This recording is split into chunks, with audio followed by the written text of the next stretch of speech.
Hey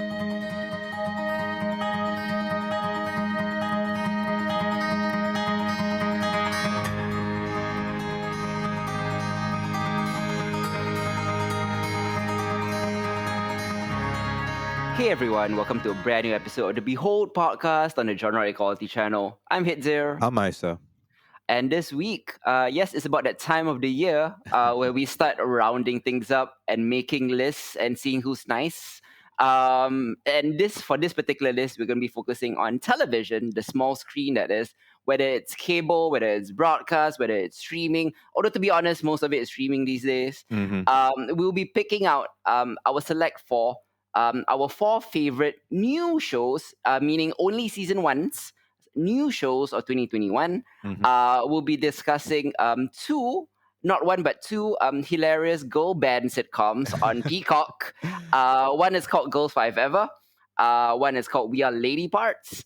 Alongside, our main topic is Netflix's kind of devastating portrait of poverty in Maid, a limited series that just premiered a few months ago, as well as HBO Max's satire of the comedy industry in Hacks.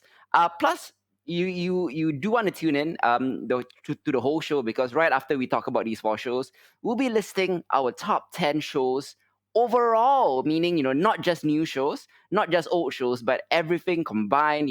Yeah. I do find that a lot of my favorite shows this year, I didn't pick for this particular episode because they're in like season 3 or season 4, things like that. So it's a bit tough for my co-host to catch up all at once. Mm-hmm. Which is why we're sticking to new shows of 2021, and not that there's any dearth of quality of new shows in 2021. There's a lot of good new stuff here, man.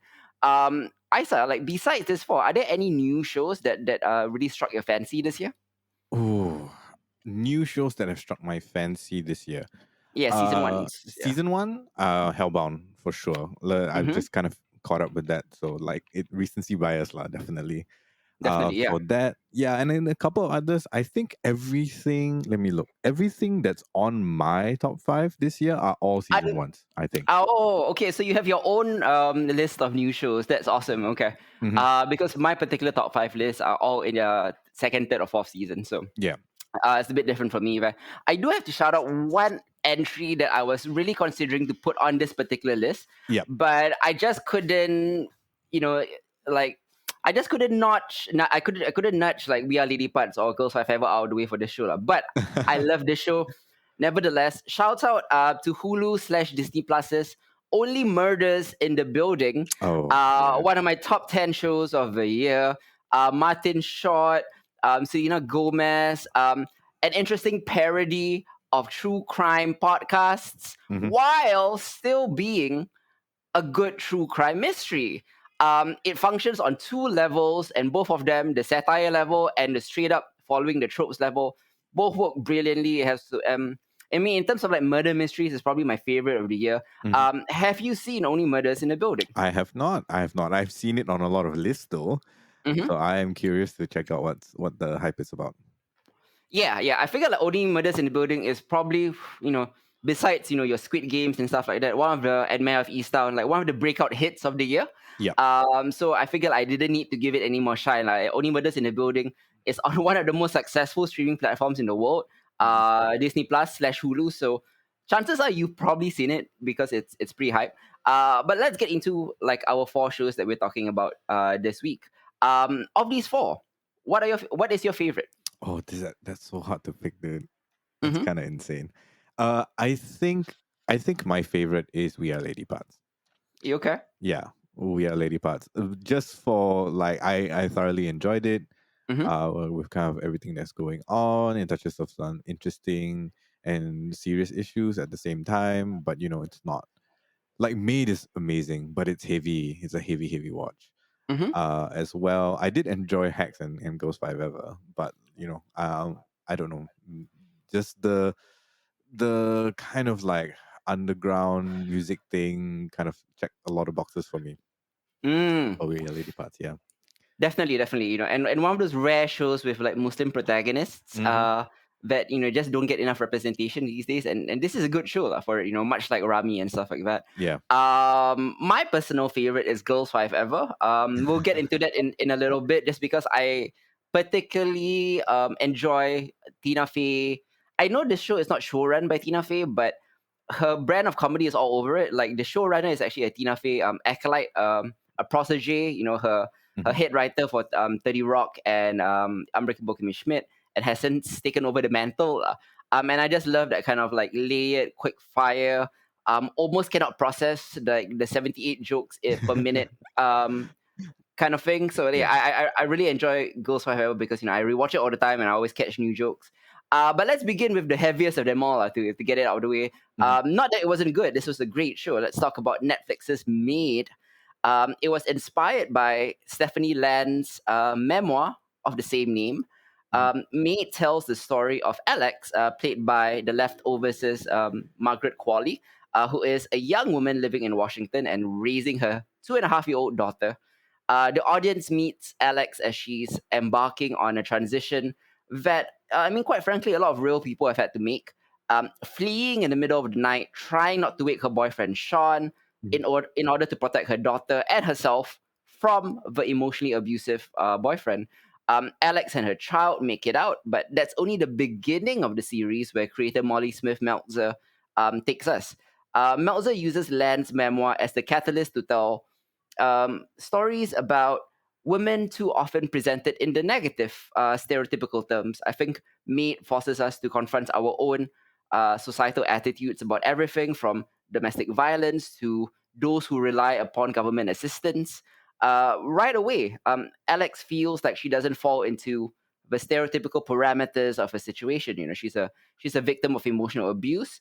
But Alex doesn't believe that she requires domestic violence housing, because it would take a spot away from, quote unquote, a person who's been really being abused. So the depiction of Alex's mental state shows us how she feels worthless, worthless of help, worthless of love, and ultimately worthless in telling her story to help others.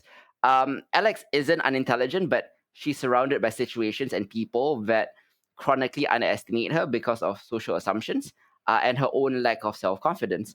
Eventually, she finds work as a maid to support herself and her young child. And we follow her through, various episodes of her scrubbing toilets in mansions.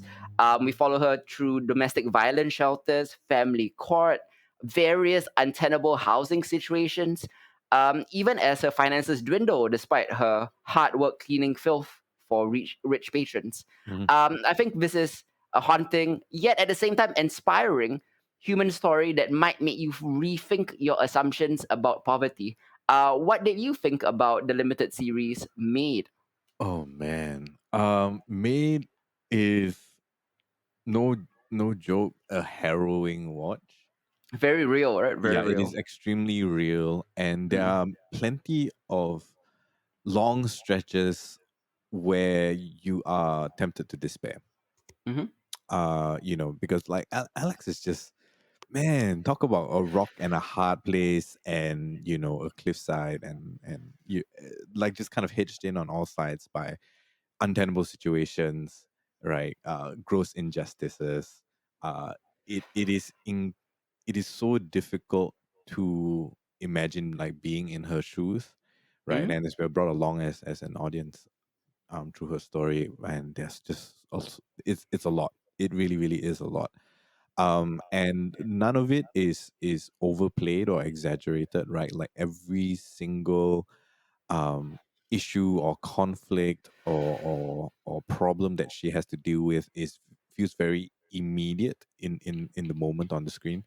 Mm-hmm. And it draws your attention to that, and her need to address what is most immediate in front of her, but Yep. at the same time, at the back of your mind, right, there's like a ton of other things that that she's facing and she's going to have to face, either as a result of the problem at hand, and Mm-hmm. how she decides to resolve that, or just kind of like hanging over her head. So it's very tense a lot of the time, but very very kind of finely wrought. I think the pacing of this show is incredible. Mm. There are moments of a respite, but those are few and far between and very well placed, right? Like any one point in time where you feel like it is going to get too much and that you might need to like stop watching for a bit, right? It grants you a bit of respite, a bit of breathing room before it kind of Mm, like dives back in again. yep. Yeah, it's a I wouldn't say like roller coaster ride necessarily, Mhm. but man, it is quite a ride for sure. Definitely, definitely. Like it's realistic in the sense that a huge population of the world live like this, Mm-hmm. and Alex is in some ways luckier than a lot of others because she does live in a first world country with financial aid from the government. But I mean, the show like goes to no goes to like extreme lengths to show how difficult it is to get that aid, the government red tape, which is just so impossible to figure out and navigate. Yeah. As one of her employers tells Alex, right, the one that runs the meat company, Mm-hmm. work is the one thing you can count on, everything else is fragile. I think it's an apt sentiment for the show because it really is about the value of financial and psychological hard work. Yeah. um, Large swaths of meat follows her as she's homeless, right? Mm-hmm. As she is cleaning houses and fights her way through layers and layers of government red tape just to put food on Maddie's plate and a roof over their heads. Among the show's stylistic flourishes is an on-screen tally of how much money she's earning versus what she's spending, Yeah. to drive home the maximum effort that she puts in for the most modest rewards, which is just basic Mm-hmm. subsistence. It's a slow journey for Alex, that sees her, like I said, moving through domestic violence shelters, family courts, housing situations that are untenable, including a stay with her bipolar mother, Paula, who is played by Margaret Qualley's real mom, Andy McDowell, who does a great job here also. This is one of her best performances. Yeah. Also, frequent reminders that climbing the social economic ladder isn't always a one-way journey. Um, Sometimes she falls up, sometimes she falls down. But there's a lot of scrappy spirit here, and it's quite inspiring despite the tough subject matter and the toughness of Alex's situation. And I Mm-hmm. think much of the watchability of Maid is a credit to Margaret Qualley, who most of you may know from either The Leftovers Yeah. or Once Upon a Time in Hollywood, who delivers a kind of movie star level performance here. Oh Now, yeah. not in the sense that she's glamorous, since Alex spends a lot of time begging filth, and but it's more in the way that she breathes life and joy into long sequences that would be tedious without her charisma. Yeah. She also clicks wonderfully with the baby actor or the child actor, Mm-hmm. who manages to seem like the happiest child ever put on screen, Mm-hmm. in the midst of this often sad tale. The baby actor sometimes reminds me of Walt's baby from Breaking Bad, who just seems Oh happy yeah. all the time Mm-hmm. despite everything that's going on. And Alex is, usually at the center of every scene. And I think the showrunner and the collaborators finds ways to make their heroine feel more present by offering periodic flashes of memory or imagination and the various emotions she's struggling to conceal from the world around her. Mm-hmm. I like this kind of subjective storytelling because there is one particular scene that is a case in point. Alex, she's feeling very lost in a family court hearing, right? Yeah. Then she doesn't know all the terms and everything, and she just keeps hearing the words out of the lawyer and the judge's mouths, just like legal, legal, legal, legal, legal, legal. Mm-hmm. Um, it could have it could have broken the realistic spell for the rest of the show, but in a way, that stylistic flourish actually makes it feel more realistic because I think most people in that situation would not be understanding all the jargon that's being thrown about by lawyers and judges and stuff like that. They're Yeah. just concerned about their ordeal, and in a way it actually enhances our understanding of Alex and how she's feeling throughout. What do you think about like the stylistic flourishes? Do you think that it counteracts the realism of the show, or do you think that it added positive touches to instead? I I think by and large the flourishes that we get to see, right, or hear for that matter, Hmm. a lot of it I don't think it takes away from the realism, right? Like in anyone who goes through like high periods of stress or like traumatic situations, um uh will experience from time to time like all kind of like altered states of perception. Yeah, yeah. So like the fact that they made these very kind of poignant flourishes to drive home a point and all of that, kind of like on a story show running level, right? Mm-hmm. I can appreciate that, right? But I don't think it necessarily takes away, because it is, I think, a fair representation, an artistic license and a fair representation of what the human experience is under times in times of duress. Yep. Yeah, so I think by and large it has been very tasteful all through. If Yep. anything, I appreciate the the effort to, well, if some may say, subvert the realism for a more emotionally impactful turn. Yeah. Mm. Okay. What is your opinion on her two core relationships in the show? Number one, her relationship with Sean, her boyfriend slash ex boyfriend, and number one, her relationship with her bipolar mother, played by Annie McDowell. Oh Um, man. yeah, let's start with the boyfriend. Yeah. I feel like Sean feels, for the most part, right? I think for the first kind of half of the season, Mm-hmm. very much like what you would expect an atypical like TV show abusive boyfriend to be. Mm-hmm. And we only kind of he only gets, not humanized. Humanized is not the right word. I think when he has his realizations during like the ending of the show and all of Mm-hmm. that and how that plays out, that we kind of like see him fill out a bit more. Mm-hmm. It is always interesting to see when there are custody battles like this, right? Where the line is kind of drawn between your own desires as a parent for the best interest of your child in question, regardless of animosity or antagonism towards the other parent, and like what is has to do with your ego and all of that. I think like that definitely plays out a bit more for Sean eventually Mm. than it does for Alex. Mm-hmm. um yeah, I mean, that pretty much summarizes my thoughts on Sean. Yep. um What about the mom? oh Andy McDowell's character. I think that was a more difficult relationship for me to kind of like process, right? There's Mm. something about that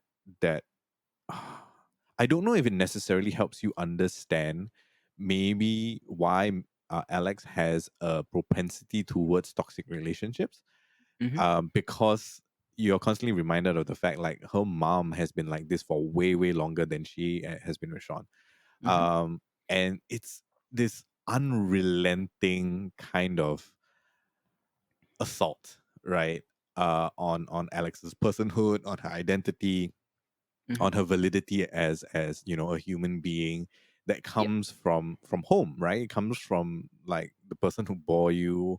And for the large part, uh, I mean, we can go all about mommy issues and stuff like that, but essentially there her ability to have put up with her mother for so long, Mm-hmm. and her ability to kind of like survive that and grind through that, is also part of the reason I feel that Sean's toxicity is tolerated for far longer than it should have been. Mm. And I know that's like a psychoanalytic read from me myself as an audience, but that it does feel that way. Yeah, I think if anything else, the fact that the people in her life that give her the most kind of like heartbreak and problems, namely the mother and Sean, Yep. are the most harrowing, right? Mm-hmm. Like the systemic problems, the injustices, the whole poverty cycle that she finds herself caught in, all of that certainly is there. And it's a lot easier to see a way out, like you said, right? Like the value of hard work, Mm-hmm. and trying to achieve a financial freedom in order to kind of like free yourself from that, as much as in real life that's not really necessarily true. um Mm. yeah, but like the emotional work of freeing yourself from you know people who were once loved ones, I guess, Yep. is much more difficult and much more hard won. Mm. um yeah, so it's as much as like you want to celebrate the little victories that Alex gets across the thing, right? Mm-hmm. Even though it does feel like one thing after another, it also does feel at the end of the entire series like there's a fair bit more work to be done. Just eliminating like these elements from your life or these people from your life doesn't necessarily translate to you being free of the effect they have had on your life. Mm. And like I don't know, did they say if this is a limited series, right? So there isn't going to be necessarily a second season or anything like that. Yep. Yeah, so like there's a lot more when the series ends that needs to be done, but at the same time, having seen her struggle and overcome and grit her teeth and just kind of like pull through some of the what feels to be like impossible Mm-hmm. situations gives you hope, right? And like that's Mm. what I like. As difficult for watch as this, it ends on hope. Mm. And that's incredibly important, I think, when you are dealing with a piece of media that is dealing with these kind of like issues and these like thematic resonances. Yep. um you have to, in order for people to walk away with something, inspiring or useful or educational, or informed about that, right? There has to be an element of hope, otherwise it's very easy to become cynical and dismissive about what you've just seen. Yep. Yep. Agreed. Agreed. I think there's a level of nuance that is present throughout the show Hmm. where it doesn't automatically paint Sean as an evil person, Yeah. so much as a troubled person. Same thing with her mother, Annie McDowell. Like they are each dealing with their own kind of issues that brings out Yeah. their worst impulses, and it convincingly explains why it's not easy to cut people out from your lives, especially people that you love, right? Hmm. And I think Robinson and the writers, they do a very effective job of conveying how Alex can be taken in by Sean, who Yeah. has this Jekyll and Hyde personality tied in part to his drinking issues. Hmm. Um, and and with McDowell, it shows how Paula the mother can alternately be both a savior and a burden. As well as all that, it explores the catch-22 headaches of the social safety net. Yeah. It really definitely illustrates the additional logistical hurdles that Alex faces, because I think Sean's abuse was emotional rather than physical. Hmm. Even as it makes her even though it's just as palpable as physical abuse, is not as easy to explain or prove to a Yeah. court of law. Um, and as Alex begins addressing the practical realities of life, like way below the poverty line, I think both she and the show Maid are aware of the psychological issues that helped lead her into this mess.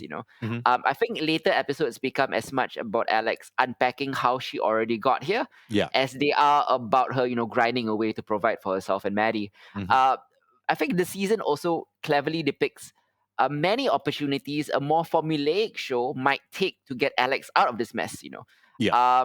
before one by one revealing how none of the people she encounters are going to save her. Sometimes you think this guy she meets is going to save her. Sometimes you think, this boss she meets is going to save her, for various plausible and for various plausible reasons.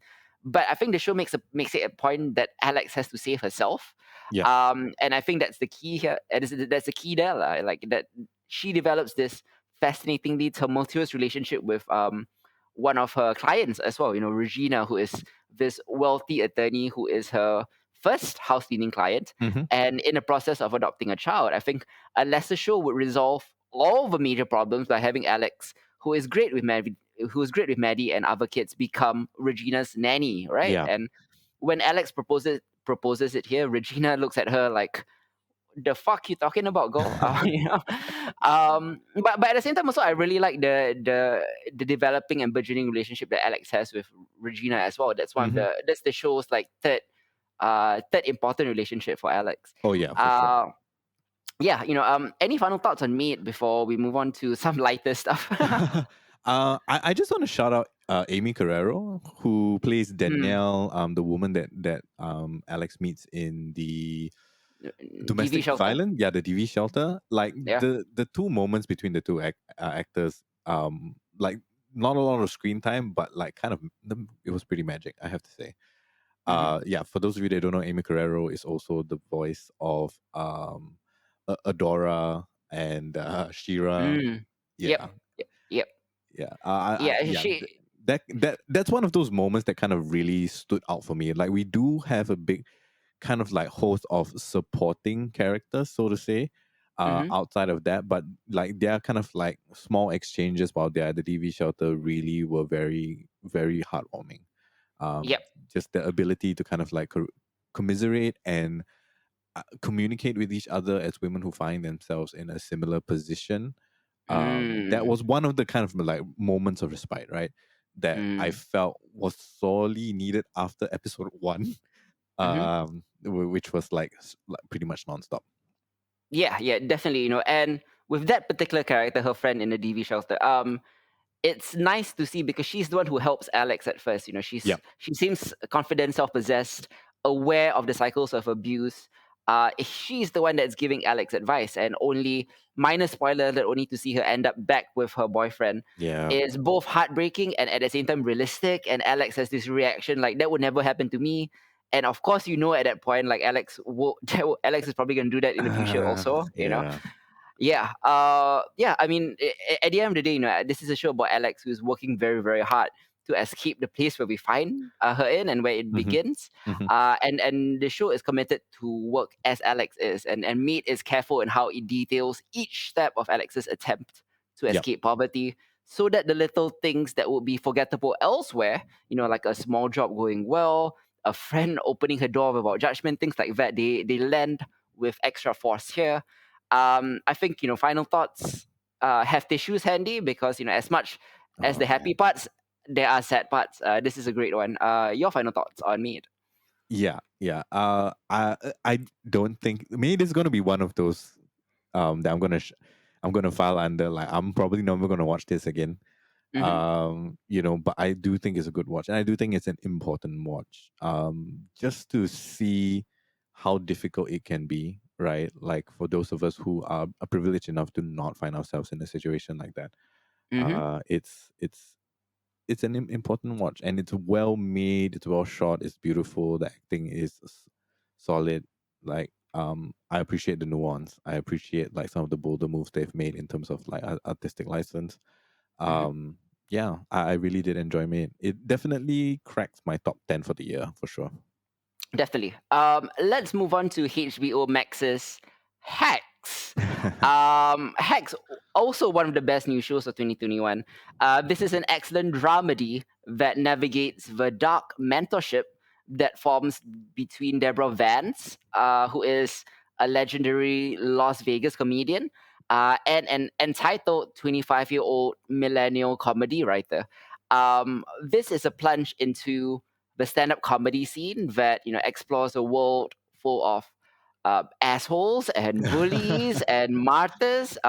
This is a world where trauma gets transmuted into laughs, Yep. and Hex is the rare comedy that not only nails its punchlines but brutally deconstructs the pain, the effort, and genius it takes to make jokes land. Yep. Starring Gene Smart and Heina Eidbender, who are spectacular in this. This is a real love letter to life in the comedy trenches that is real and painful in a way that maybe the marvelous Mrs. Maisel isn't. Hmm. What do you think about Hacks? Oh man, Gene Smart is amazing. Always, uh, always. yeah, always like she hasn't done anything wrong in a very, very long time.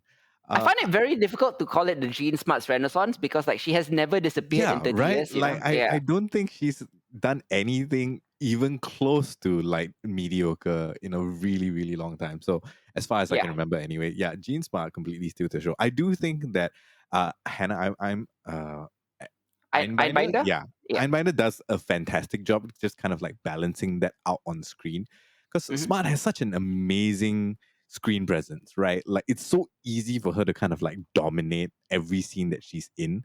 And in the moments where both Ava and Deborah are kind of like on screen together feel a bit more balanced as opposed to some of the other characters. Again, it is of course playing into the writing does play into the fact that Deborah Vance is a much larger than life character Mm-hmm. than the people around her. But still, that's something extremely palpable, I have to say. Yeah, I really enjoyed Hex. Right, like I like the way that the comedy is solid. Right, in realistic ways, but so is the struggle and so is the pain that Mm. comes along with just like trying as with any kind of like artistic field, trying to channel your pain and all your trauma and all your experiences into your craft. Yep.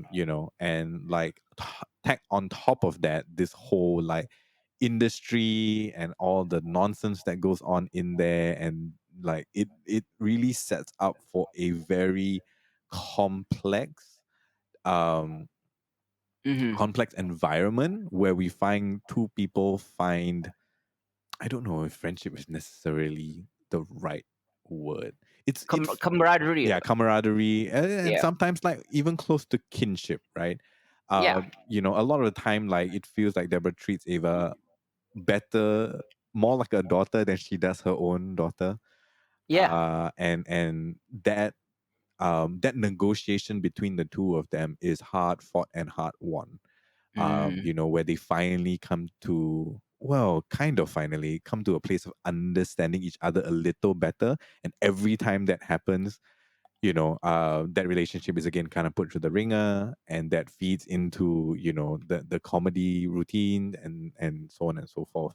Yep. Which is a formula that I don't dislike, like I Mm-hmm. thought that, okay, if they did it a number of times, especially in the first half of the season, it's like, okay, so this is how it's kind of gonna go.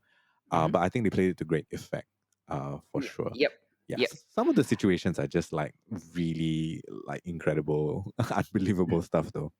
Mm-hmm. Yeah. Yeah. I think making a comedy or making a show about comedy, not necessarily a comedy, like Yeah. making a show about comedy and the art of comedy is very, very hard. Like Mm. I've seen a lot of shows like Aaron Sorkin's Studio 60 Yeah. fail miserably because I think watching comedians develop a joke is rarely as rewarding as enjoying the joke as the audience, Mhm. and like conversations about writing the best joke, the best catch, the best stand-up routine, they have to be more than a heated back and forth between collaborators. That in itself has to be funny, Yeah. like the process has to be funny as well, and convincing the audience that a joke is quote unquote good relies on them laughing at it and believing it's better than the bad joke that came before. Yeah. So, in other words, you really do have to know your stuff, lah. Like you do have to know the process of comedy.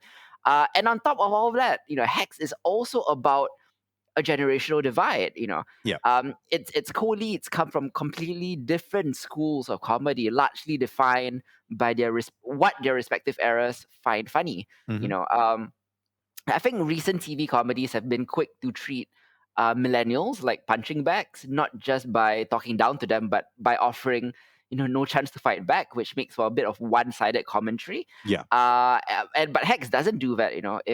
If Hex like slips on any of the steep challenges set by its it doesn't steep. It doesn't slip on any of the steep challenges. Is what I'm trying to say. Mhm. Like Eva is played very well, as is Deborah, and both have their nuances and their quirks and their strengths and their foibles. I think Deborah Vance kind of represents the classic stand-up comic, right? Like Yeah. all Flint and Flash and old late night stories and insane work ethic and addiction to performing. Then Eva is almost like at first, seems like a cliche of a millennial talent, Mhm. Mhm. discovered on the internet, dropped out of school immediately to get staffed on a comedy show. Yeah. However, her heat has petered out thanks to an off-color joke about a closeted senator that has gotten her cancelled on Twitter. Yeah. So Ava is, basically cancelled from the tiny world of the Los Angeles comedy community. Mhm. And as the show so deftly illustrates, um, Ava lacks the social graces or work ethic that marks the most beloved comics in the scene, especially from the past. Yeah. Like she is kind of a lazy asshole, but she has a point of view that Deborah doesn't. Mm. To update her act. And like watching Eva and Deborah immediately lock horns and trade barbs, and here is where Hex really shows that it gets how comics stick. Like roast jokes, like insulting each other on the road. Yeah. It's a way to mutual respect in the comedy world, I think. And Hmm. if you can't roll at a joke at your expense, you have no right cracking them on stage. And with each insult hurled at each other, Deborah and Vance begin to build a strange form of mutual respect, or camaraderie, as I mentioned. And as time goes on, Deborah is able to impress upon Ava the importance of resilience, while Ava is able to give the older comic a new perspective, Hmm. not just on what the new generation finds funny, but a Hmm. new perspective on Deborah's own life that she may not have. Because I think women, especially coming up in the industry in the 60s, 70s, and the 80s, may not have this idea of themselves that a millennial or a Gen Z woman may have. Yeah. Um, Deborah's life story, though, I think it's one of the most compelling parts of Hacks. Like, she's this former sitcom star. She's a road comic, almost the first female late night host, and Deborah broke boundaries while still being held back by systemic sexism. And Hmm. I think, in fact, her whole perspective on life seems to be defined by what a sexist world has cast her as. And she still keeps slinging scathing punchlines and fighting back with her wits. And Hmm. I think it's a great masterful portrait, both in terms of the writing and the acting, of a woman doing her all in a profession s- that has strived to keep people like her down. And it's a fantastic showcase for Jean Smart herself. Yeah. What do you think about Deborah and Eva and their relationship? Let's start with, like, what do you think about, like, their individual characters first, like, before we delve into I how think how they mesh. Yeah. I think you definitely like covered the main part of it. I had a bit of difficulty coming to like Ava's character, especially for like maybe the first third of the Hmm. way there. I think it's only really when she and Deborah kind of like start trading barbs, right? At their kind of like first meeting and insults are being thrown around. Hmm. And all of that it really feels like she has some kind of gumption, right? Like it's so easy to write her off before that point in the film itself. It is definitely a lot more. She's a lot more complex than a caricature of a millennial necessarily. As Uh, we find out later on, as we find yeah. out later on, I think like one of the moments that kind of really struck me is when I think she's already working for Deborah and she bumps into some old friends like her age. In Uh, Vegas, yeah. yeah, in Vegas, and then like there's a confrontation about that, about kind of like locking her out, and the whole like need for her reflection when he said, "Yeah, you were an asshole before you got cancelled, Hmm. and that's why we locked you out." And that moment of kind of like realization for her, Yep. and the subsequent steps, I think it took her to process that as well as kind of work through that. I think like definitely deepened who I felt she was at a long Hmm. time. Whereas Deborah, on the other hand, right, like full of life experiences, done so much, seen so much, amazing kind of like stories to tell. But there is this resignation and cynicism that is there that plays off very interestingly with a very different type of, I don't know, millennial existentialism that comes from Ava, Yep. right? Like, Yep. and so it's not a case of where like a cynic meets a hopeful, which you would expect in kind of like stories like this, right? It's kind of like two very different approaches to life and viewing life, and a lot Hmm. of that is actually very based on the circumstances in which each woman lives their life, right? Both of them are Yeah. affected to kind of like the general everyday sexism, um, well, of the world and in particular of the comedy industry. And Mm. but the where they find themselves, right, with Deborah's kind of like success, I guess, quote and unquote, in the many things that she does despite the sexism, and Ava's just general disdain at the fact that it is we live in this day and age and it's still an issue, Mm. plays off in a very kind of interesting way. It would have been a lot easier to have like, oh, a bright eyed, bushy tail kind of like, oh, yeah, I look on the bright side of life kind of thing to play off that. This makes it for a far more nuanced kind of um uh, interrogation, I guess, of like where these two women find kinship and camaraderie and common ground despite their differences. Mm. That is where kind of the magic happens. Like all the really amazing material comes from those disagreements that they have, right? That Mm, they eventually kind of channel um, into some fantastic comedy material. yeah. That's very very poignant. Definitely, 100% agree with all that. I mean, I guess to conclude my thoughts, like, I mean, can't say enough about how good Jean Smart is. Yeah. Oh Here god, she, she's she brings real complex pathos to Deborah's offstage persona, her hmm real life persona, yeah. while also effortlessly pulling off the character's comic genius. It's one of those roles that Jean Smart seems to be made for. Um, Einbinder has a very unenviable task Oh yeah. of selling an unlikable character to the Oh audience, yeah. all while kind of sticking to the truth of Eva's selfishness. If hmm Eva wasn't such an asshole, like I wouldn't buy her desperate quandary. And if Einbinder wasn't so fabulous in the part, I wouldn't care about her either. Yeah. And I think like Hex pulls off a true tightrope act. hmm It's a celebration of the mean underbelly of comedy hmm that is still empathetic to the heartache of pushing most comics to the mic. It's this spectacular showcase for its leading ladies, and above all, like I said, like a real love letter to life in the comedy trenches. Your final thoughts on Hex before we move on? Yeah, I think I'm just gonna say it now. Like the four shows that we're covering here would have easily broken into my top five, right? But since Mm, we're discussing them anyway, mm, I don't want to kind of like do a repeat, But Hacks is definitely out there, easy top five, easy top 10, yeah, for sure. Like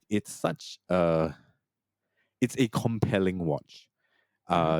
Not easy, not breezy, fun in moments, poignant in others. Like it was very very enjoyable in the kind of fullest sense of the word, just to see like these two women and their stories.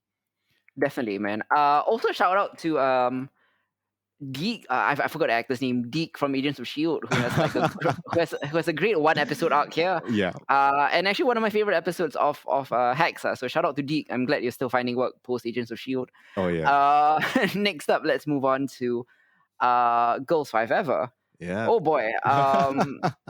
Girls5Eva, I think like might be the pound for pound funniest show. I wouldn't say best show, Yeah. but funniest show with like most jokes packed in Oh yeah. per millisecond. Yeah. It will be Girls5Eva. It's produced by the team behind Unbreakable Kimmy Schmidt and 30 hmm Rock. hmm It's an utterly hilarious series, probably the best sitcom of 2021. And Girls5Eva follows the surviving member of a C-list, not A, not B, C-list late 90s girl group who reunite in their mid 40s to mount a comeback. That's because a mumble rapper happens to sample one Yeah. of their hit songs from back in the day, and they take this as a sign that that they can do a revival of sorts. So they start planning for a comeback concert. Um, the show is a laugh frenzy, like packed to the brim with absurdist pop song parodies, Yeah. delirious dialogue, and like very densely constructed jokes that mocks the music industry, early millennial trends, especially from the late 90s and early 2000s, Yeah. celebrity culture from every angle imaginable. And it's elevated by a really winsome cast that includes real musicians and real musical talents like Sarah Bareilles, hmm Renee Ellis Goldsberry, who you may know from Hamilton, Yep. alongside Paula Pell and Musa Phillips, who deliver the comedy chops. I think Girls5Eva is a pure musical comedy joy. How did you enjoy Girls5Eva? Oh man, so good, so funny. First of all, I love Sarah Bareilles. Right, been a big fan of her music for a very long time. Yep. And of course, like any more Angelica Schuyler is always good, Hmm. for sure. I I mean, like growing up in the '90s, right, in the heyday of the boy bands and the girl bands and things like that. Like it's very difficult not to like Girls5Eva, right? Like everything that you can remember to laugh about that, kind of like snapshot of time, right, is Hmm. present here. And then it gets very real with the fact that we aren't that age anymore. We aren't like listening to music like that anymore. But in many people's memories, like it is a incredible nostalgia trip back to that, and the fact that they can address that so tongue in cheek while at the same time kind of like digging deeper at the idea of like missed chances and just putting yourself kind of out on a limb again, like even as you get older in the entertainment industry, which is a hard thing to do. It just makes Mm. for a very fascinating watch. I think you're absolutely right. Girls Five Ever is one of those shows, right, that I constantly need to rewind because I know I've missed something good. Like I catch it at the just the corner of my consciousness. Mm. If I'm not paying attention for a moment and all of that, I know there's a joke in there. I kind of caught it. I need to know what it is. And I find myself constantly kind of like scrubbing back to make sure I caught it all the way. It Yeah. is very comedically dense in that way. Mm. And as a result of that, like I think the one with the most rewatchability for me would be Ghost Five Ever, just because Yeah. I think like there's plenty more to enjoy on subsequent watches, Mm-hmm. with like all the things that are kind of going on at the same time.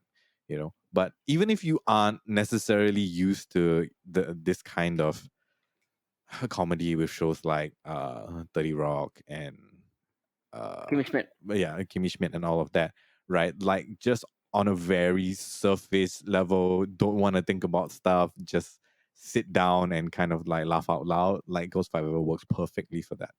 Yeah, yeah. I think like the girl band or boy band craze of the late 90s is hard to explain to people who weren't there. Yeah, for sure. But if you want to get like an absurd kind of snapshot of it, like Girls 5 Ever is that, Yeah. and it's hard to I mean it is an absurd show, but there's a lot of truth to their Oh critique yeah, of that era as well. and absolutely. and I think like nearly every element of the show is either funny or sweet or quite fresh. It's just like this great commentary on the girl group craze of the millennium, and alongside a plot that is about a fun musical. And it's about the way a band can transition into being fully dimensional women. I think before current members of the group, Yeah. there's a hint.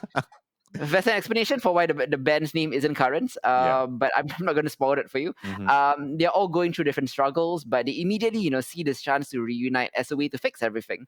For Dawn, she finds a purpose outside of being a mother Yeah. and working in her brother's Italian restaurant. Summer, played by Busy Phillips, is this kind of breathy, Britney Spears-esque member of the group. And Gloria, Paula Pell, who has recently lost her wife, is I kind of don't want to spoil No, why no, no, she's no. Yeah, funny. yeah, yeah. It gets really good. We promise you that Yeah, Gloria's art gets really good. but even her introduction is very funny. Um, And of course, like Wiki, like just desperately wants the attention that fame brought her. yeah. The most perfect element of Girls Five Ever isn't the writing, which is really great. It's the cast, Hmm. because Hmm. nobody feels out of place. I think Bareilles obviously has proven her singer songwriting prowess chops. She's a Grammy winner, Yep. multiple time nominee. She wrote the music and lyrics for the Broadway hit Waitress, so we know what she can do. And the Hmm. series gives her a chance to be funny as the Tina Fey of the group, the straight women. Yeah. And Tina Fey also makes a guest appearance, which I won't spoil also. And during the group's success, like Dawn dreamed of writing original songs. So Hmm. when the group reunites, but it's unable to perform their own music because of Yeah. copyright issues, it's up to them to write a hit that is relatable. But that in itself is a really funny subplot also. Oh yeah. The songs assembled for the series feels like stuff you definitely hear on the Oh radio yeah. and Hmm. that you eagerly want to grab on Spotify. I think the various Girls Five Ever songs are cringeworthy. Oh yeah. They are reminiscent of when we all learned the lyrics of all those old songs like Semi Cham Kind of Life and stuff like that. And when you actually read the lyrics, it's like, ugh, what is this? Hmm. Hmm. I think Um, it they push it even more cringe than that. yeah. Right? Like it's just a touch more cringe than that, just so that the music really gets you. You kind of like bopping along to it, and then your mind's like, what the hell are you listening to? Come on. Hmm. And it is amazing, like just how well curated the songs are, and how Yeah. well they are written to elicit a very specific emotion, and then a Mm. sudden interjection of another emotion on top of that. Um, Dream Girlfriend has to be one of the funniest songs I've ever heard. Yeah. There's obvious digs about how female comics aren't funny, and that they're damaged because their dads are dead. But don't worry, they have a cool uncle with a boat. Yeah. New York Lonely Boy is another great acoustic indie song that is just one of the show's most fantastic. I think you haven't gotten to New York Lonely Boy yet, but it's really great. Yeah, and I think Bareilles is a really solid straight woman for the series, especially Hmm. because she's surrounded by so many big personalities who could Oh yeah. easily overshadow her. Hmm. Goldsberry is a surprising comic genius as like the diva of the group, and she has Yeah. a remarkable way of taking a turn of phrase and creating a side-splitting joke about it. She's a great physical comedian, and it's really evidence in many scenes here. Like she's a great comedian, which I didn't know because I knew that she was a great singer. I Hmm. knew she was a great dramatic actress. I didn't know that she was a great comedian. Yeah. Pell and Phillips are wonderful as Gloria and Summer. I think Pell's Gloria opens up very well in the show. And these are the two kind of low key characters that you don't expect to steal the show in certain bit parts, but they do. I love their bond. I love the comedy. I even love the stupid side gags that they have. That Oh all yeah. have you gotten to the part about the invisible piano? Yes. Yes, Yeah, I have. that's one of like the funniest things I've ever seen. The fucking invisible piano. I They was just just like, can't. okay. Yeah, we won't go into spoiler territory for that. Yeah, yeah. Yeah. Can I also just shout out the fucking like title screen Mm, that looks exactly like Now This Is Music, whatever 512, whatever hmm it is. Oh my god, fucking love that like word art esque thing. Like the first time I saw it, I laughed out loud just because it's so apt. yeah. Ah, If you grew up in the era of MTV, TRL, stuff like that, you're gonna be laughing at every minute of the show. oh man. Um, any final thoughts on Girls Five Ever? Yeah. Yeah. I think the MTV kind of like snippets with the cribs and the TRL is like ridiculously funny. I don't hmm know how we used to watch that stuff, but I used to watch MTV Cribs like religiously as and when it came on. At the age, I I don't I know. used I used to watch it every Saturday, I think. Yeah, I it was a Saturday. I think it was Saturday. Like I would religiously watch that, like and we would talk to friends about that. It's insane to kind of like be reminded of that period of time in our lives through a show like this. Yeah. And all the absurdity that it contained and being able to laugh along like that is really extremely enjoyable and part hmm of a big part of the charm of Girls 5 Ever for sure. Yes. My final thought is, how do I sum this up? We're gonna be famous five ever, cause forever is too short. That's my final thought. Let's move on. Yeah, if we were doing Uh, this live we would have to do like the hand actions as well, but unfortunately we oh, don't that's have right. video evidence for that. Yeah. I think I can remember from doing it because this is one of those like opening credits that I never skip. I Yep. always watch it. Yep, same here. Yeah. It's so funny. That's great. Let's move on to what is next? Oh, We Are Lady Parts. Yeah. This is a British show, unlike the rest, which are American shows. Although it's airing on Peacock as well, so you can get it there if you're in America, or else you can find it on Channel 4, I believe, in the UK. So yeah, I mean, one of my favorite shows of the year. Mhm. This is a I wouldn't call it a dramedy, but I think it's just a straight up comedy lah. Yeah. Um, it- We Are Lady Parts follows an all female Muslim punk band in London. Mhm. It's an extremely funny and quite delightful coming of age story. As I said, it's a British comedy by Nida Masnoor, Yeah. who it comprises only of 6 half-hour episodes, so it's very breezy. Mhm. But it manages to pack a punch with its authenticity, its authentically drawn characters, the fast-paced storytelling, and the comedy writing, which is very good, that draws upon the melting pot of the British Muslim experience. Yeah. Um, Arjana Vasan, who stars as a PhD student, turned the band's reluctant new member, is a particular delight. It has this she has this innate understanding of how to get laughs just from small changes of expression and intonation and posture. And overall, I think like this show about a Muslim all girl punk band in London has to be the most surprising show of the year because it came out of nowhere, Yeah. and I never expected it to be like one of the best shows of the year.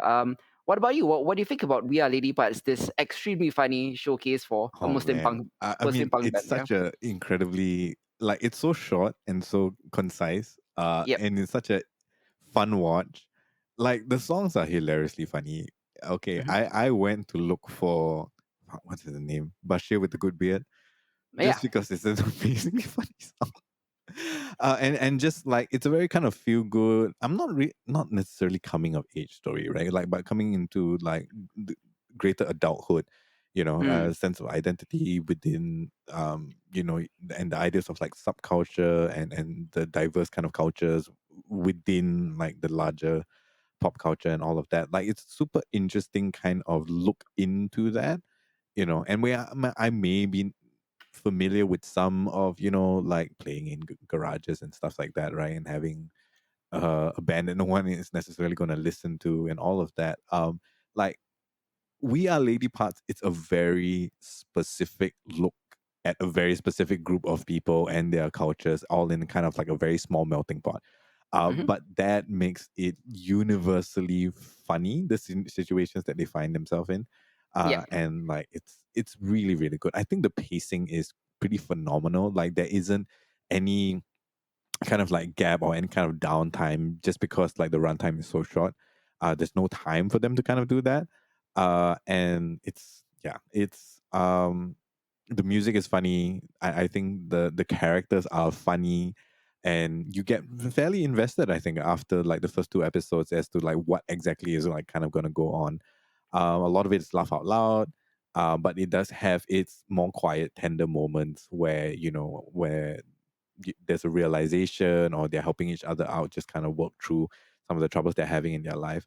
Like, a lot of it is very quick, very snappy, and is resolved in like emotionally satisfactory ways, without, like, it's played for comedy a lot of the time, but it always feels good at the end. Yeah, definitely, I think probably the most feel good of the lot. Hmm. Just in terms of like the the collection of very unique things that they're trying to portray here. Indeed, yeah. Like in addition to just being absolutely funny, this is a really funny show and very breezy. Like I said, 6 half-hour episodes. Yep. You can get through this like quicker than Tenant. than Tenet, for example.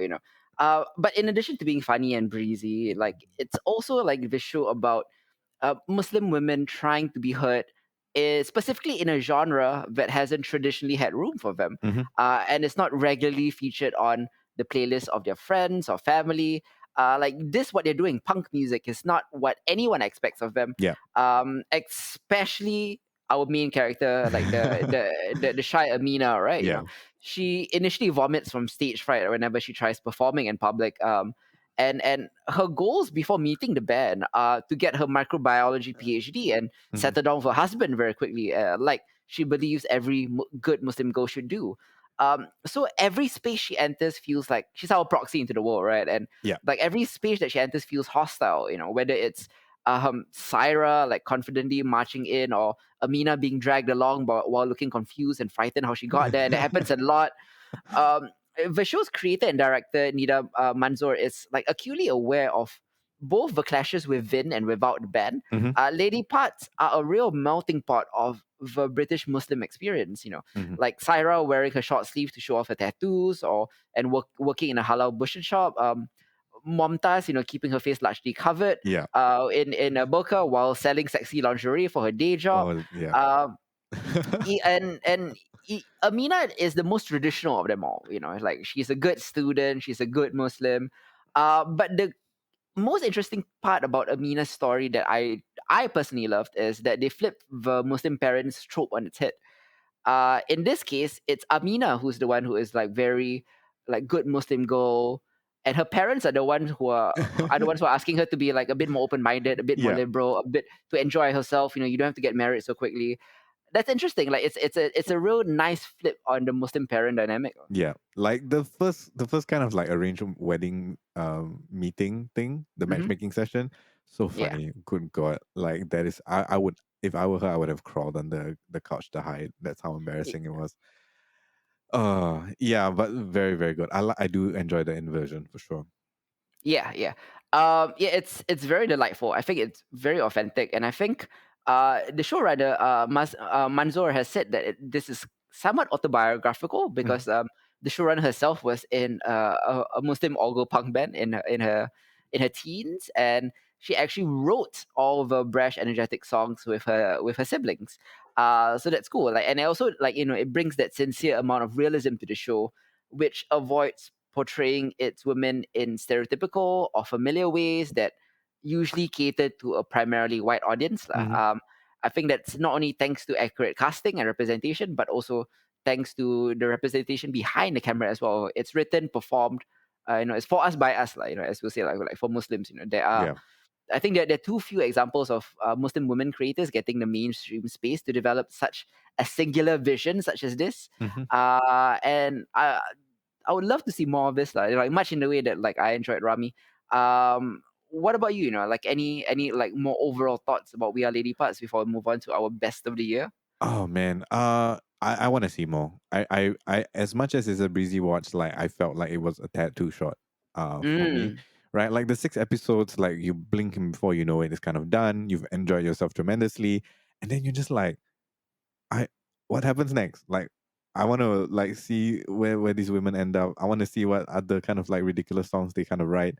You know, yeah. So I'm hoping. I don't know if we'll ever get another season, but I'm hoping for one for sure. Yeah, yeah. My final thoughts is if you don't know what kind of show this is and how hilarious the songs are, I saw already mentioned Bashir, Mashe with a good beard. Bashir with the Good Beard. My personal favorite, Ain't No One Gonna Honor Kill My Sister Oh But yeah. Me. It's really funny. Voldemort in my headscarf is also really good. Yeah. It's really endearing and entertaining as a half-hour sitcom, but I think solidifies also the need for nuanced takes on representation and Hmm. how it affects the audience's mindset lah. I Yeah. think even within the show, all five Lady Parts members recognize the pivotal stand that they're taking by putting their creative work on the internet, despite the possible backlash which they do get. Yeah. Like the band and by default those working on the sitcom Hmm. offer younger Muslim women the type of artistic inspiration that probably they never had growing up in Western countries. Yeah, and those were the best four new shows of the year. Let's kick it off with our final topic, which is the 10 best shows of the year. We'll split it up evenly. Yep. Yep. Five for Isa, five for me. Let's go down the list from 5 to 1. Let's begin with you, Isa. What's your number 5 overall show of the year? My number 5 overall show. Okay, so first of all, disclaimer, right? Like I would have added easily any of the 4 shows to my top 5. It would have been a tough fight. For Mm. at least I think like there are 3 places they could have probably taken up. But for number 5, I'm going to go with Arcane. Mm. Arcane, which is currently I feel the gold standard for video game adaptation animation, Mm. just in terms of like the technical brilliance that they have brought. Like the story and the world could be far more interesting. The world building is fantastic, could be better. The story itself and like kind of characters definitely could be better. It's far from being perfect, but like it's been, oh man, it's been like a month or 6 weeks since I finished Arcane, and it's still on my mind, right? Like just the entire kind of like world that they kind of inhabit, the aesthetic of that, like, and the sound design and how everything kind of falls together. I Mm-hmm. think that we have been celebrating things like Castlevania and Dota and Yep. the Witcher series, all of which feel like they're cut from the same cloth and are Mm. very, very good pieces of medium by itself. But I think Yes. Arcane pushes the bar up one step higher Mm-hmm. and is announcing that, like, look, if you want to compete in this space, right, which is incredibly popular because it's based on a game, right, franchises like this, you need to step it up in terms of like the wow factor that you can bring, in terms of the aesthetics of things. So not a big fan of cell shading. We've talked about that to no end, but like it's been on my mind, and most of the shows here have been like things that basically I at the end of the year I still can't forget about. Yes, definitely, man. My number 5. This won't be a surprise to many of you if Oh you're yeah. a regular listener of Behold. Hmm. Earlier this year, was it this year or late last year? Late Hmm. last year we did season 1. Yes. Yes, late last year we did an episode of Behold about some of the best teen shows currently out right now. Mm-hmm, mm-hmm. One of our picks was In My Skin. And I do have to say though, like I think Behold, right, has like kind of subconsciously like put forth a lot of things into the ether that has materialized because while we were talking about In My Skin season 1, we were Yep. wondering when season 2 was coming out. Yep. I mean, lo and behold, like this year season 2 comes out. Yes. The week of our episode about Party Down, they announced a reboot Oh of shit! Party Down. Really? Like not the week or the day, The like day of? the day I posted it, like they announced like the reboot was coming, and I was like, God damn, we were just talking about like the reboot of Party Down. So like Yeah. here's speaking it to the ether, but my number 5 pick is the season 2 of In My Skin. Mm-hmm. If you don't know what it is a dark coming of age dramedy that kind of lays bare the bleak realities of one teen's troubled life in Wales. In My Skin follows a 16-year-old girl named Bethan who tries to hide the truth about her mother's bipolar disorder, her father's alcoholism, and her chaotic home life from her friends Mm-hmm. by pretending to be a spoiled rich girl. It draws heavily from the creator's own experiences growing up, Katie Llewellyn. So the series may be bleak, but it's also filled with tenderness and caustic wit and authenticity. And part of the authenticity is its tone, its vivid grittiness of the Cardiff setting. And this second season remains a brutally relatable show that cuts deep. Yep. Unfortunately, the second season is the climax of the show, so this is the second and final season as well. Mm-hmm. What about you? What's your number 4? My number 4, I'm going with Marvel's What If. Yep. Yeah, it was a toss up for me between choosing WandaVision and What If. Yep. At the end of the day, because I think like, we talk about MCU stuff a lot. Like it's always the stuff that we cover when it comes around in for genre equality. And sure, it's hugely successful, massive franchise, and all of that. And I really appreciate what they've been trying to do with the TV series by and large. Right? Some hits, some misses. Like Loki was good at the end. Mm. Winter Soldier and Falcon could have been better, kind of overall as a movie. I think. Currently watching Hawkeye. It's okay. It's a fun ride. But kind of like handing over Succession Story for future things. Again, yet another setup show.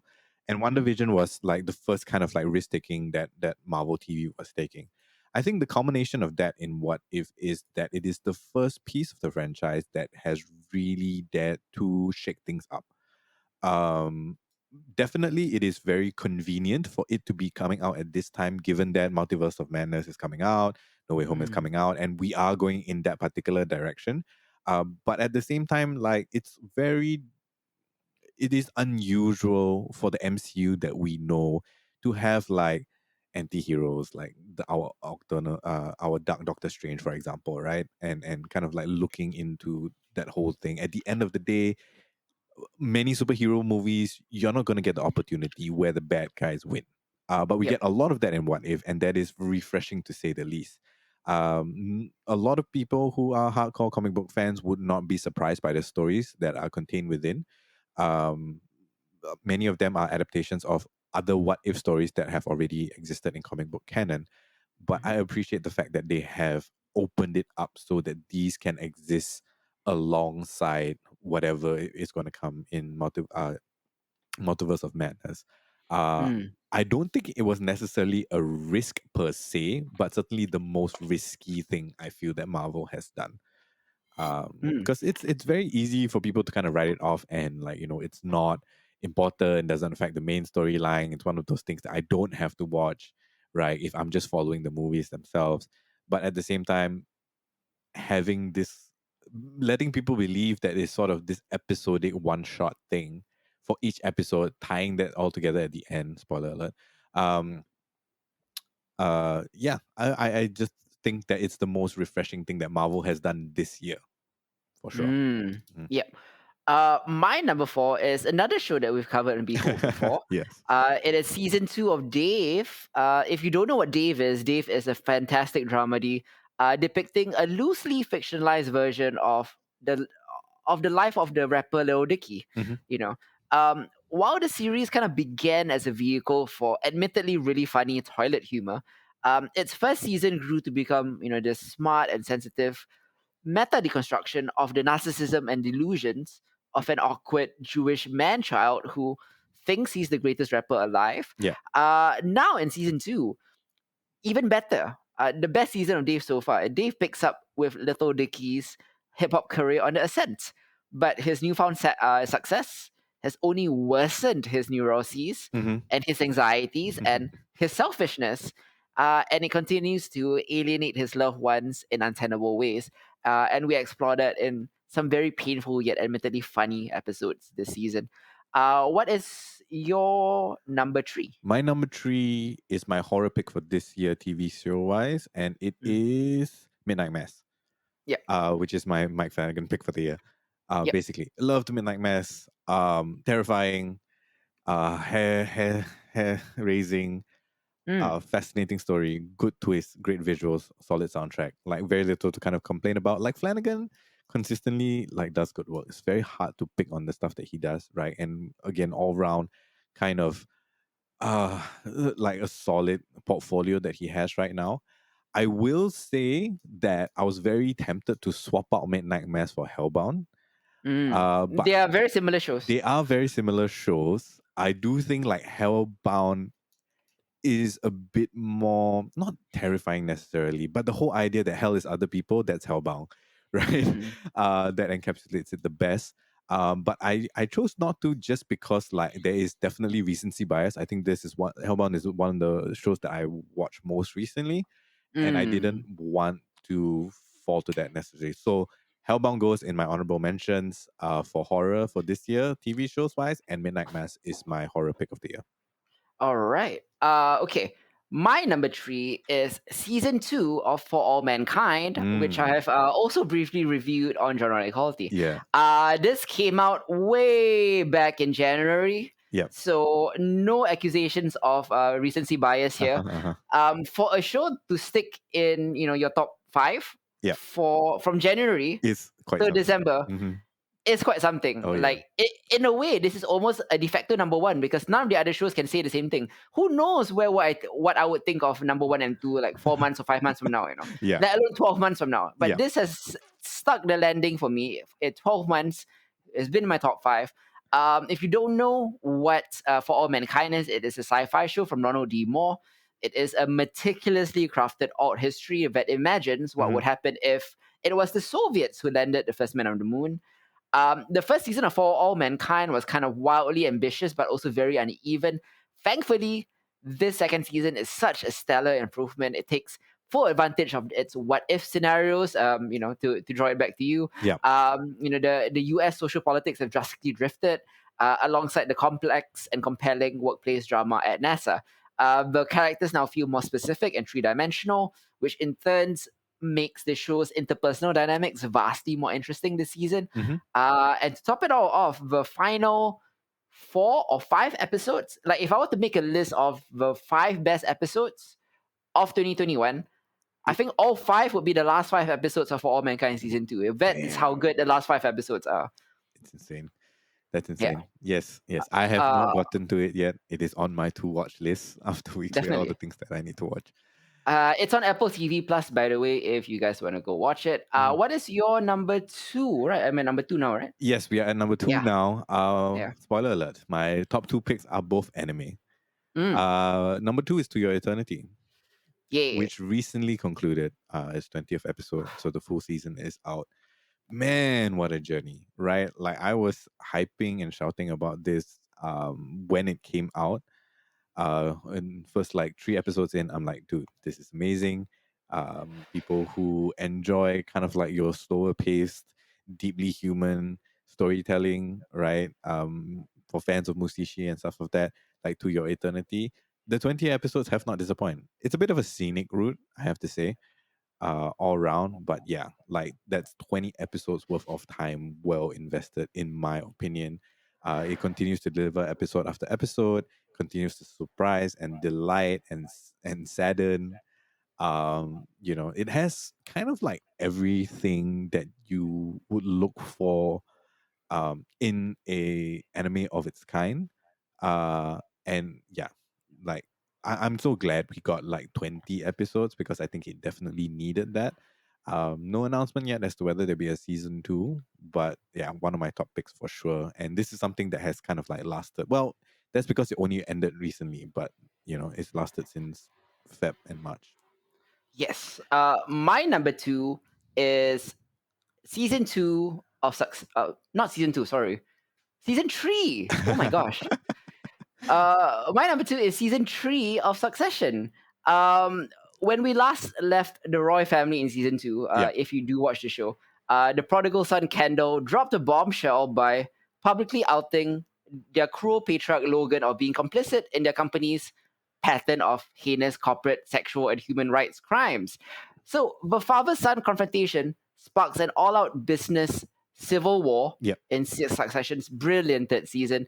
It's built around a series of thrilling clashes as everyone involved, from the siblings to the parents to the corporate shareholders, scramble to take sides and work out what's best for them in a constantly shifting corporate landscape. The series about monstrous rich people backstabbing each other for control over a multi-billion-dollar media empire. Mm-hmm. It remains delightfully intense and darkly funny. As many people have pointed out, Succession is actually low key a comedy, and I do think it is. But it's also an intense drama as well.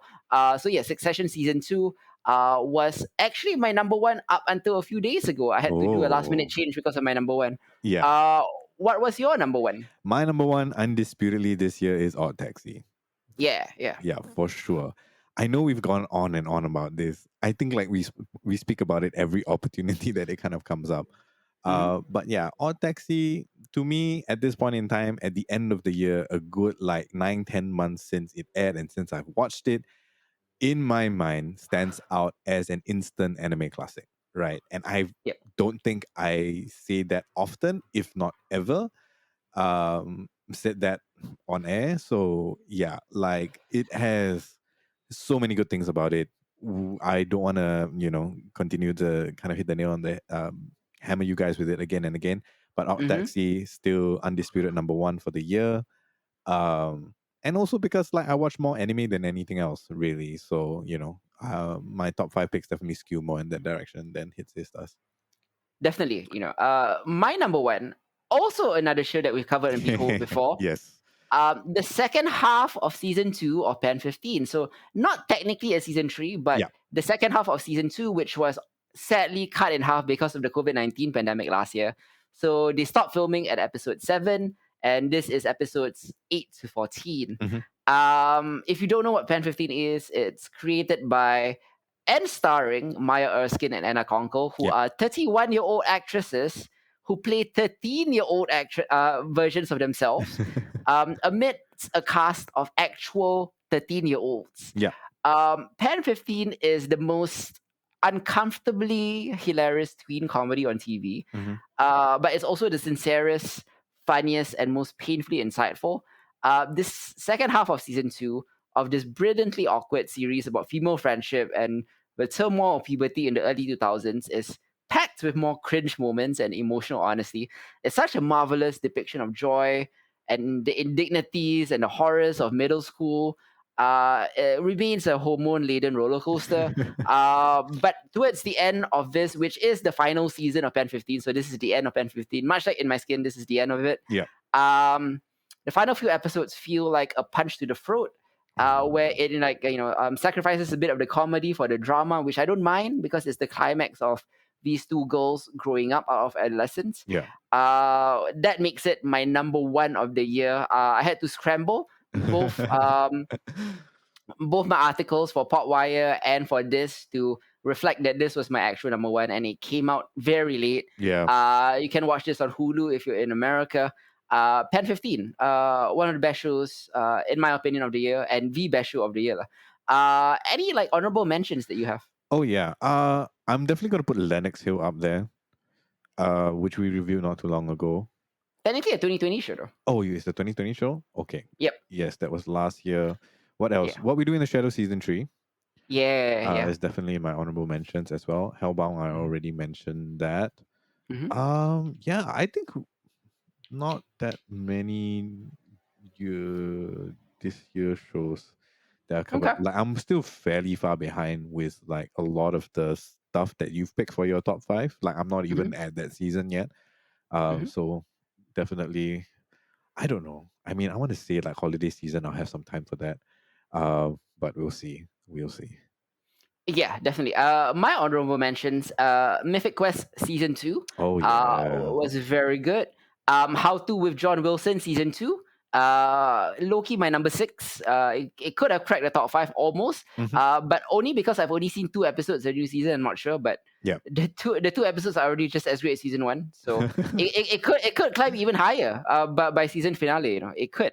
As I already mentioned, Only Murders in the Building is one of my highlights. A show that is now on Disney Plus but was formerly on Hulu. FX's Reservation Dogs is really good. Oh yeah. Taika Waititi show. Hmm. I would also like to shout out season two of The Other Two, which we also have covered on Yeah. Behold.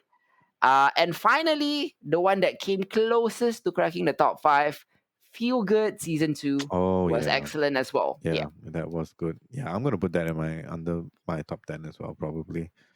Yeah, yeah. And those were the best shows of the year according to us. Let us know if we've missed anything, or like what are your favorite shows of the year. If you care to comment, Hmm. comment on down below. Hmm. We'll be back next week to talk about, on the flip side, the best films from the second half of 2021, because we've Yep. already covered the first half. Hmm. Lots of good stuff there too. And then we'll be back at the beginning of the year for probably one of the biggest genre equality episodes we've ever had. Yeah. Spider-Man No Way Home looks to be the savior of the MCU this year. Hmm. We'll talk about Hawkeye season one, the return of Matrix for the Matrix Resurrections, Yep. the Wheel of Time. Gretsuko is back. Isa is covering The Witcher season two, Hmm. and lots more, man. So a lot of big titles coming up. Tune in to us because we have a packed, jam-packed end of the year for you. Yep. Any final thoughts before we cap off this episode of Behold? Oh man, we really are like I was just kind of looking back at all the other episodes of stuff that we've done for Behold, Yeah. and just genre inequality in general. Like despite the fact that it's been essentially 2 years of pandemic, like we really are living in a golden age of TV or streaming, Mm, depending on how you want to see it. But like there's so many amazingly good things to watch that it is very difficult to watch anything that like it's very difficult to justify watching anything that's not good. You know what I yeah. mean? Like you really, really are spoiled for choice. And yeah, I'm looking forward to see, kind of as we wrap up, what are the great stuff next year that brings. Are there TV shows next year that you're looking forward to? Oh, what am I looking forward to next year? This sounds stupid to say, but Succession season four. How about you? Like, let me think on this for a I moment. think the biggest one for me will be Expanse. For next year. But it's coming out this year though. It's coming out next week. Oh, is it next week? Oh I- wait, no wait, it's coming out in 2 days time on Friday. Oh fuck. Okay, so does that count as? Mm, 2021. Yeah, it does count as yeah, 2021. it counts in 2021. It's late. Although its final episode will be on 2022 though. Okay, so yeah, I'm definitely jumping a couple of weeks ahead of time. It's not the new year yet, guys. But yeah, I'm super excited for Expanse. That would be 2021. You're right. Hmm. Yeah, that would probably shake things up for me a bit, depending on how good it goes, I guess. Hmm. What else has been announced for next year? I can't remember. I asked the question, but Um. I can't remember actually. Okay. Off the top of my head, this is the most obvious one, which I thought you would have picked first. The Lord of the Rings TV show. Yes. Seems to be great. I'm cautiously optimistic about House of the Dragon. I don't know. But Uh I don't know. It's not Benioff and Weiss, so it could be good. yeah. I am fairly excited, like cautiously excited for Moon Knight. Mhm. Just because Oscar Isaac, Moon Knight, I think he could probably do one of my favorite kind of like. Well, he's not obscure. Moon Knight's not obscure necessarily, but one of my favorite like lesser popular Street level. street level kind of. Well, is he really okay? We'll get into that when Moon Knight comes out. But yeah, Obviously. Yeah. definitely that one of the things that I'm looking forward to. House of Dragon, I don't know. I really aren't sure about that. She How looks interesting. I do love Tatiana Maslany, Mm-hmm. but I'm not sure how that will go. Like we really have to see like how that works out. Um, In the short term, in January, Mhm. season 4 of The Marvelous Mrs. Maisel will Oh be out. yeah, So that's true. I'm excited for that one. Season 6 of The Crown will be out next year as well. That probably is the one that is the most chop chop plus chop guarantee going to be good, Oh yeah, for sure. because everything else we've said is just like it could be good. Yeah, The Crown season 6 after like 5 incredible seasons is like it's a it foregone conclusion. it's yeah It's consistently amazing. gonna win Emmys, Yeah. etc. We already know. Um, who's the guy from the Wire? The main guy, McNulty. Who's the guy who plays McNulty? Uh Dominic West. yes, Is playing Prince Charles, which is insane. uh fascinating. It's Uh, insane. Elizabeth Debicki is taking over as Princess Diana, so it looks to be a good caster.